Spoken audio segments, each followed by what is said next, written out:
Muli namang nagpakawala ng birada si Mayor Duterte laban sa simbahang Katolika. Humingi naman ng tawad si retired Archbishop Oscar Cruz kung mali ang pagkakaintindi ni Digong sa kanilang mga pahayag. Umaaksyon si JV Arcena. Oscar, Boy Oka, pag mumurahin ang Pilipino, kakaya ka. Yan ang panibagong hirit ni incoming President Rodrigo Duterte laban kay Archbishop Emeritus Oscar Cruz. Una nang tinawag ni Duterte na ipokritong institusyon ng simbahan. Marami aniya sa mga pari at obispo ang nagpapakasa sa umano sa luho habang marami ang naghihirap. How about you? Why have you not criticized yourselves? Or even ask the pardon from the Filipino? Kutsi pa, padusot mo po ng charities. Baka tayo magbulahan, Cross. Huwag mo na akong bulahin. Dalawa tayong bulero dito sa mundong to. Why do you see the need to stand down? Do not with me, Cross. Parinig mo sa kanya yan. Nag-ugat ang galit ni Digong sa mga obispo matapos umano nilang ikampanya na huwag iboto si Duterte.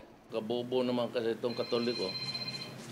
Tapos ngayon nagsabi pa na hindi raw sila nagkampanya. Yung tatlong bishop na nagsalita against me, si Socrates ba yan? Lipat na lang kayo dito sa iglesia ni Duterte.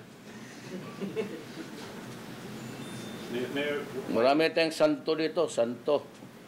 May Santa Nine, may isa tayo dito, Santilmo. Sagot naman ni Archbishop Cruz kung ang pastoral letter na naglalaman ng qualification ng mga kandidatong dapat iboto ng mga Katoliko ang binabanggit ni Digong, maaring interpretasyon lamang daw niya ito.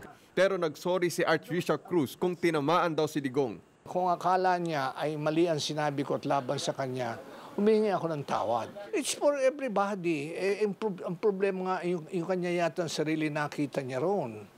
Pero sabi ni Cruz, hindi mananahimik ang simbahan sa loob ng 6 na taon ni Digong. Lalo't ngayon pa lang ay sunod-sunod ang pagbatikos ni Duterte. Sinundan pa ito ng pahayag ni Duterte na makakatulong sa isang pamilya kung lilimitahan ang bilang ng kanilang mga anak. We are just suggesting that you are in good hands if you just limit the number of your children.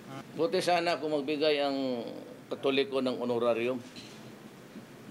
Sabi ko nga, kung hindi makatulong yung simbahan, di wag na kayong makinig dyan. Sagot dito ni Archbishop Cruz, that number will be on the basis of artificial family planning. The church will say no. Ako no.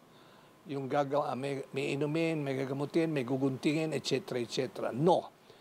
Pero sabi ko nga, ito yung malinaw, ang sabi din ng simbahan, anak nyo lang, inuulit ko ang sarili ko, anakin nyo lang naman kailangan yung kaya yung arugain. Nagbabala naman si Cruz kay Digong sakaling lumala ang hidwaan ng simbahan at ng susunod na administrasyon. Kung sakaling dumating naman sa sukdulan, ibang usapan na yan.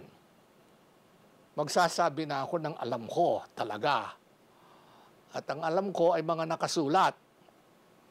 Hindi ito boka-boka. Umaaksyon, JV Arcena, News 5. Be sure to come back. News 5 everywhere. Copyright 2016.